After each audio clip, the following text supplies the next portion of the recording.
Ito guys, welcome back sa ating YouTube channel. Ito guys ang ating latest update. Sa mga nagtatanong nga pala ng price list update ngayon ng Honor, especially ngayong October 8, 2023. Guys, good news to sa mga naghahanap ng entry level po nila, yung latest po nila. Ito, wala na po silang model ng X6. So meron naman silang pumalit. So maganda dito guys, dalawa yung pumalit sa kanila. Yan. So may dalawa silang entry level na nilabas ngayon. So ito, 5,990 at saka yung isa ay 6,990. So ito guys, sa mga naghahanap ng entry level po na bagong labas po ni Honor, ito yun. Ito po si Honor X5 Plus. So ito guys yung mga parameters po na check po natin yung highlights nito. Guys, sa battery meron itong 5,000 mAh long lasting battery. Pang matagalan po yan. At syempre guys, sa camera meron siyang 50 megapixel with high definition camera po yan. Tapos naka 90 Hz na rin po yung kanyang refresh rate. At syempre importante dito guys, meron siyang eye comfort display. So yan, okay na okay tayo kahit mababad tayo dito. Sa murang halaga na 5,990. Guys, ito yung bagong release ngayon ni Honor X5 Plus. Yan. Sa mga naghahanap ng budget phone, Android phone ni Honor yan.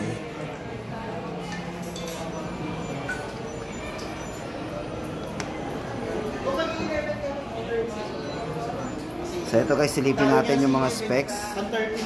Para sa size ng screen guys, ito ay merong 6.56 inches LCD na naka 90 Hz po yung refresh rate. Then yung kanyang chipset is naka MediaTek MediaTek Helio G36. So internal storage, meron na siyang 64GB internal storage. Then naka 4GB RAM po yan. Expandable po yan. Then 5,000 mAh long lasting battery ulitin natin. Then fast charging 22.5 watts. Honor Supercharge. So napakabilis na ito mag-charge sa halagang 5,990. So yan, yung pinaka latest update natin kay Honor.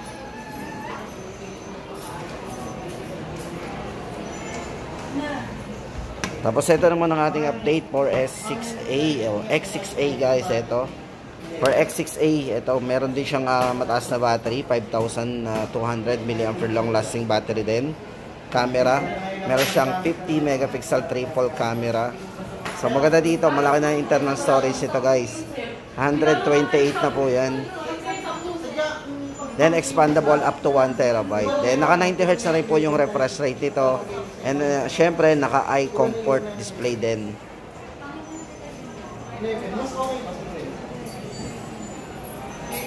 So ito guys ang ating latest update sa mga naghahanap nga pala ng Honor X6. So ito na po yung pumalit sa kanya, Honor X6A and Honor X5 Plus yan. So price po nito guys, ulitin natin, price nito is 6,990. At para po doon sa mga ibang specs, ito silipin po natin. Para po doon sa kanyang size ng screen, ito naka 6.56 inches LCD na naka 90 Hz po yung kanyang refresh rate.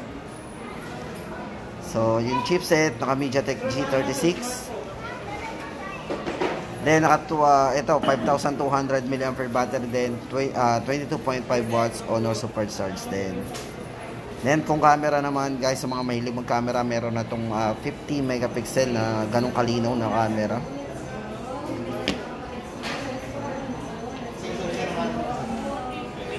So ito guys ang ating update for Honor X6A. So yung babagong release lang po ni Honor ngayon. Yan, 6,990.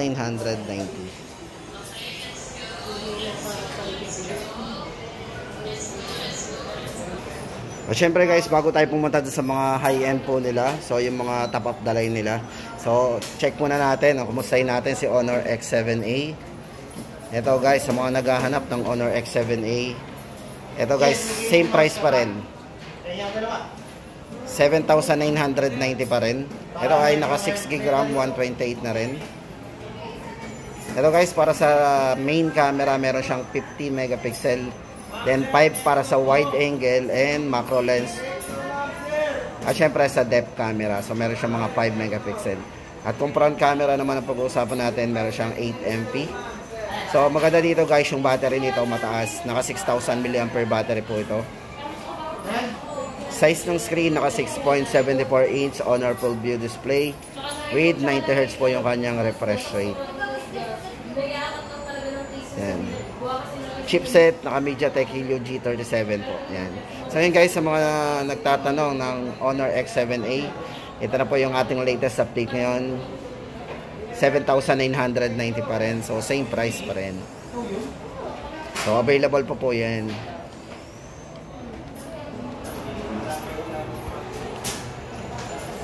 At syempre guys, sa mga naghahanap naman at nagtatanong sa atin ng Honor X8A, ito yung pang gaming ni Honor na affordable, 10,990.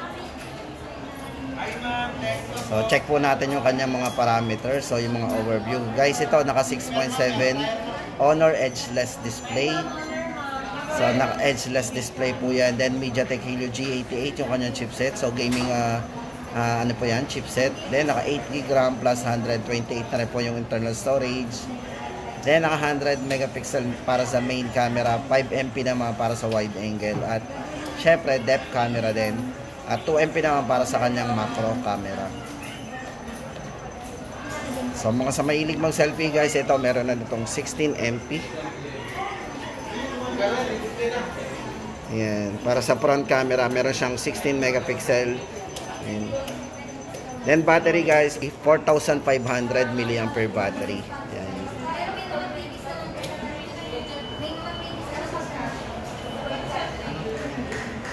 Syempre, supported na to ng 22.5 watts. Then, Honor Supercharge. Napakabilis na rin mag-charge ito. Size ng screen guys, ito ay mayroong 6.7 inches Honor Full View display na din. Na naka 90 Hz po yung refresh rate. Then, processor, ulitin natin, MediaTek Helio G88. So, ito, check natin yung design.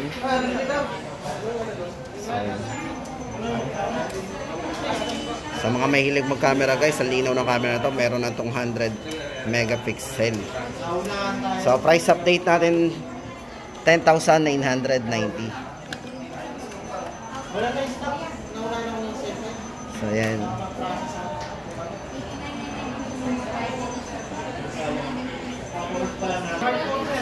At ito guys, kumustahin natin si Honor X9A 5G.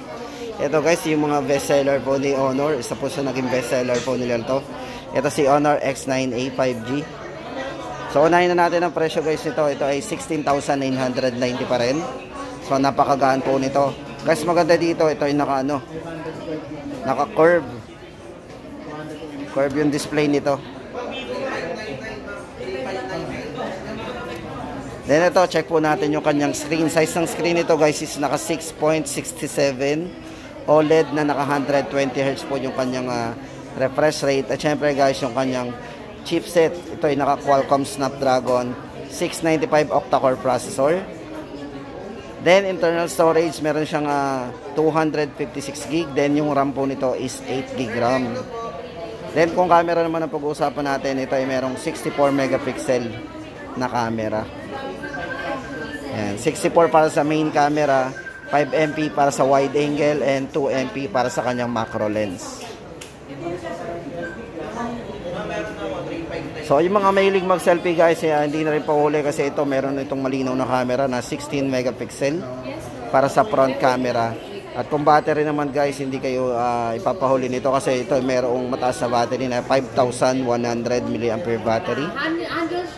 Then supercharge po yan. Ito ay naka-Honor Supercharge ng 40 watts.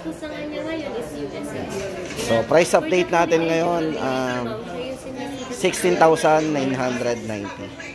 Gano? Sarap hawakan. Hindi ma'am.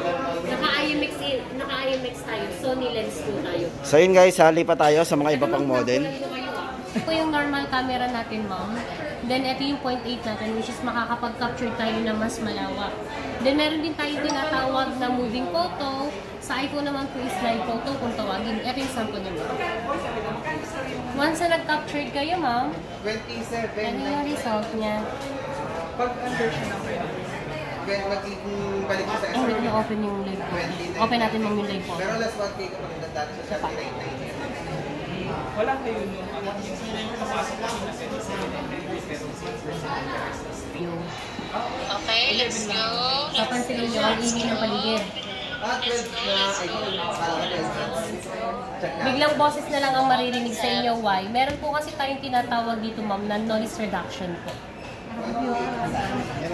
Ano po? May noise reduction po tayo. Mas malalesan yung ingay ng paligid. Halos bunganga mo na lang yung maririnig sa kanya pag naka-noise reduction po kayo. So, mas clear po. Ano po? May noise reduction po tayo.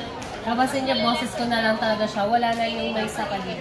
Bunganga mo na lang yung maririnig sa kanya. Pag naka-camera, ma'am, tayo is to... So yun guys, dito naman tayo sa pinaka-latest po nila ngayon, Honor 90 series. So ito yung mga 5G series.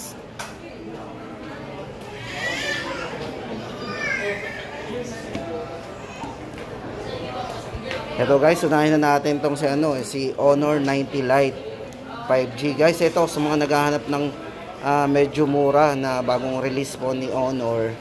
Ito si Honor 90 Lite 5G.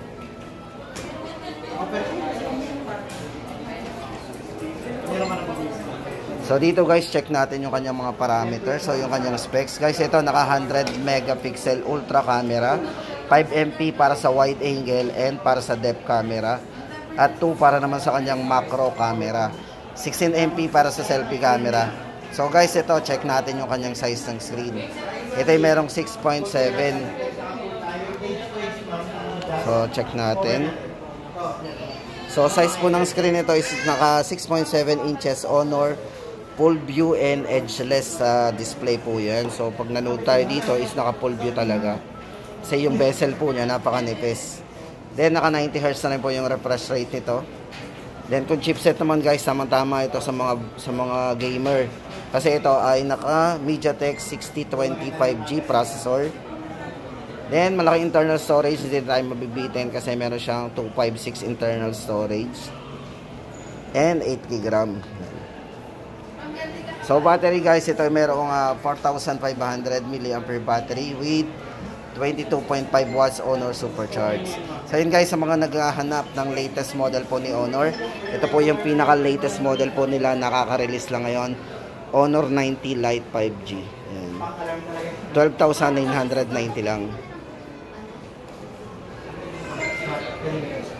So yun guys, syempre ito na yung pinaka top of the line nila. Kung gusto naman natin ng pinakamatataas na processor, ito yung bagong labas din po nila. Ito guys, ang highlight po nito is ito guys, naka 200 megapixel. Check po natin yung kanyang camera muna. Yan. Sa camera guys, ito 200 MP ultra clear camera. Isa po yung sa pinaka-highlights niya. At syempre yung front camera po nito, naka 50 megapixel selfie camera. Then 5,000 mAh battery with 66 watts supercharge.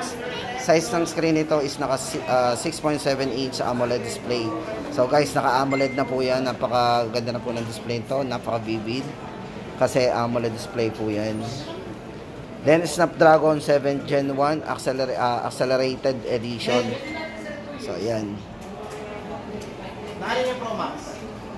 At syempre yung kanyang OS, naka Magic OS 7.1 based on Android 13 din po yan. Approve na. Chat mo si Noel naman dito idalhin lahat. So guys, ito yung ating latest update for Honor 90 5G, 200 megapixel camera, yan. Then ito price natin, 24,990. Sa mga gusto mag-avail guys nito, ito ay especially yung kanilang mga high-end. Naka-promo po yan sa credit card. Yung mga major cards po natin ay naka 0% po yan. So check na lang po natin sa mga store. Dito inubos mo stock. Ano na ubos mo stock? Wala akong kalaban dito.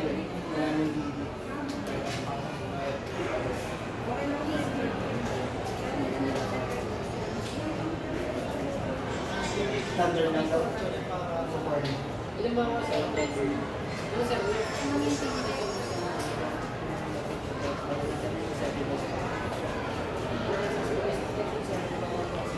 So yun guys, ang ating latest update ngayon, October 8, 2023 sa mga model po ni Honor. Sa mga naghahanap ng flagship po nila, ito po yan. Tapos yung kanilang bagong release na mga entry level. Guys, ito nga pala, babalikan ko yung entry level nila. Hindi ko na mention yung kanilang special promo. Special promo, sorry. Yan, special promo sa X5 Plus. So, ito po ay less 500. So, magiging ano na lang pala, 5,490 na lang to. Yan, check po natin to sa mga store at sa mga concept store ni Honor. Yan. Special promo, less 500, 5,490. So, kaka-release lang pero may discount pa rin. Oh, good news po yan sa mga naghahanap ng discounted price. Yan.